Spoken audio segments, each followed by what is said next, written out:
step back. Get off me! Now! Get up, Briggs. You think you can ignore me?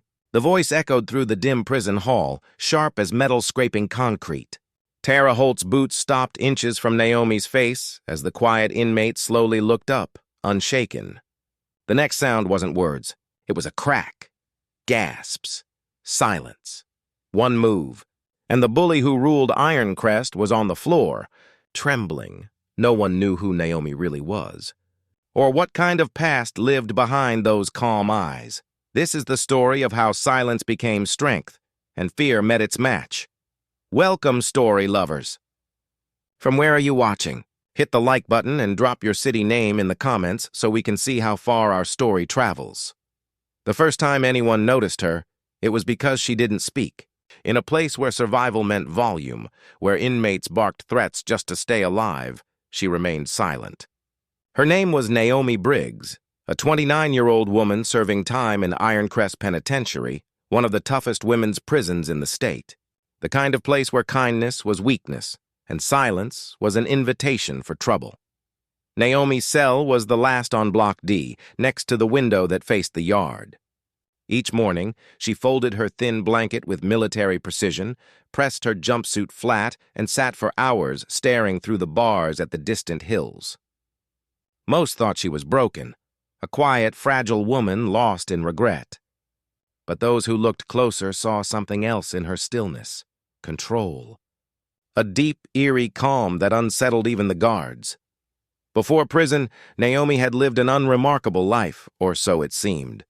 She worked night shifts at a diner, kept to herself, and never shared her past. No one knew the scars on her knuckles weren't from accidents, or that the tattoos along her wrist weren't decorative.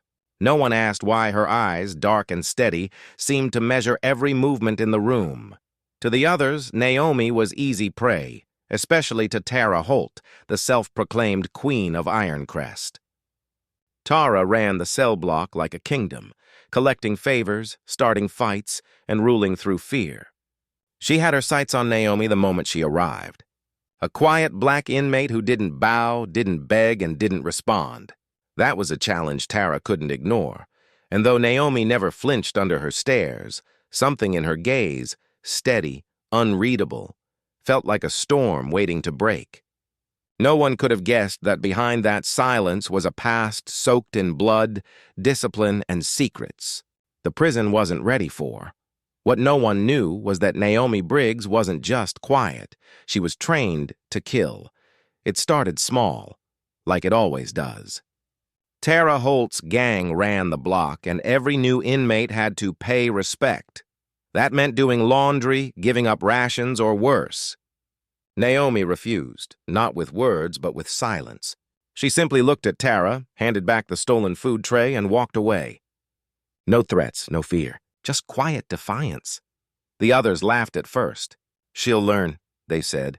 But days turned into weeks, and Naomi never bowed. The tension spread through the cell block like wildfire. Tara didn't tolerate defiance, especially not from a quiet black woman she saw as weak, so Tara pushed harder. A missing blanket one night. Cold water was thrown on Naomi while she slept. A shove in the lunch line that sent her tray flying. The guards turned away, some amused, others indifferent. Racism in Ironcrest wasn't shouted. It was routine. Naomi's file labeled her aggressive risk, a convenient excuse for the guards to ignore her suffering, but Naomi endured it all, her calm never breaking. The others started whispering, how she never raised her voice, never cried, never even looked angry. It unsettled them. Even Tara's smirk began to falter.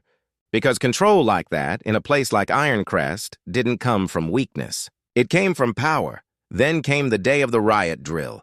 The sirens blared, and chaos filled the yard. Inmates ran, guards shouted, and Tara saw her chance.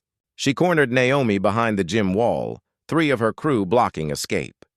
"Still quiet?" she hissed, jabbing Naomi's ribs with a sharpened toothbrush. "Let's see if you scream now." Naomi didn't move. She just looked up, eyes calm, voice low. "You don't want to do this?" The words froze Tara mid-laugh. Something in Naomi's tone wasn't fear, it was a warning. A quiet, deliberate warning. But Tara lunged anyway. What happened next spread through Ironcrest by nightfall. No one saw it clearly, just a blur of movement, the sound of something cracking, and Tara lying flat on the concrete, gasping for air. Her gang scrambled back, terrified. The guards arrived to find Naomi standing perfectly still, her expression blank, her eyes cold. Rumors exploded. Some said she used to be in the military. Others swore she was CIA, but the truth was darker. Naomi Briggs had once been part of a covert government program that trained women of color for undercover missions, work that left her abandoned, betrayed, and forgotten. Now she was just Inmate 4472, serving time for defending herself during a mission gone wrong. Ironcrest didn't know it, but the quiet woman they'd mocked wasn't broken. She was rebuilding, watching, waiting. And Tara Holt had just woken something Naomi thought she had buried long ago. The balance of power in Ironcrest was about to change, and everyone, from inmates to guards, was about to learn that silence doesn't mean submission, it means control before the storm. The storm hit 2 nights later. The lights flickered across Block D, alarms blaring from a power surge that plunged the halls into chaos. The guards scrambled, shouting orders into dead radios as their flashlights sliced through the darkness. And in that moment of confusion, Tara Holt decided to finish what she'd started. She found Naomi alone in the corridor, mopping floors under the emergency light's dull red glow. "You think you're special?" Tara hissed. "You humiliated me. I run this block." Naomi looked up slowly, her hands still. "Not anymore," Tara lunged, blade in hand. The sound that followed was almost silent, a whisper of movement, a thud, a gasp. The mop clattered to the floor as Naomi sidestepped, caught Tara's wrist and twisted it until the blade dropped.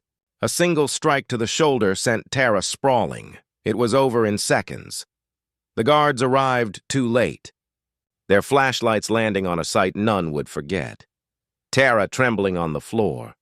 Clutching her arm, Naomi standing over her, calm and expressionless. In the silence that followed, one of the guards whispered, "What the hell is she?" Naomi said nothing. She simply stepped back, raised her hands, and stared at the walls around her, the walls that had tried to cage her, silence her, define her. For the first time, Ironcrest saw her not as a victim, but as something far more dangerous, a woman who refused to be broken. Dear audience, where are you watching from? Drop your city name in the comments! The next morning, Ironcrest was silent. Even the guards moved carefully past Naomi's cell. Tara Holt was in the infirmary with a dislocated shoulder and a new kind of fear, one she couldn't intimidate her way out of. Word spread faster than any rumor before it. The quiet inmate from Block D had ended the reign of the prison's queen without spilling a drop of blood. Naomi didn't gloat. She didn't need to.